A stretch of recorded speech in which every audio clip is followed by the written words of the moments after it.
আজকের চ্যালেঞ্জ হলো আমাকে এই ছোট্ট ঘরে পুরো 24 ঘন্টা থাকতে হবে। আর ঘরটা একেবারেই সংকীর্ণ, যা একজন মানুষের পক্ষে থাকা খুবই কঠিন। আর এখন বাজে 1টা, আমি গেমটি স্টার্ট করলাম। আর তোমাকে 2 ঘন্টা পর পর এই থালা থেকে একটি করে ব্রেড ভাঙতে হবে। আর এর ভিতরে ভালো খারাপ দুটোই লেখা আছে। আরে এটা কি হলো? এতে লেখা আছে আমার ঘরের চওড়া আরো 10 সেন্টিমিটার কমাতে হবে। আর একজন লোক 60 সেন্টিমিটার ঘরে কিভাবে থাকতে পারে? আর আমি এখানে ঘুমাতেও পারছি না, এটা খুবই কষ্টকর। মহারানী 2 ঘন্টা হয়েছে, এবার দেখো এতে কি লেখা আছে। এতে তো লেখা আছে আমাকে দুরন্ত হাওয়াতে নুডলস খেতে হবে। এই চ্যালেঞ্জটা আসলেই খুব কঠিন। এত তীব্র হাওয়াতে কিভাবে নুডলস খেতে পারে? নুডলস তো এদিক ওদিক উড়ছে। বন্ধুরা, এবার আমাকে একসাথে 3টি ব্রেড ভাঙতে হবে। প্রথমে লেখা আছে তোমাকে উল্টো ঝুলিয়ে তোমার মাথায় পানি দিতে হবে।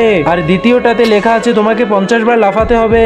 আর তৃতীয়বার লেখা আছে তোমাকে এই রুমে 6 ঘন্টা ঘুমাতে দেওয়া হবে। বেঁচে গেছি বন্ধুরা, আমাকে ঘুমোতে দেওয়ার জন্য। এর মধ্যে ঘুমাতে আমার খুব কষ্ট হচ্ছে, কেননা জায়গা সংকীর্ণ আর আমি ঠিকভাবে ঘুমাতে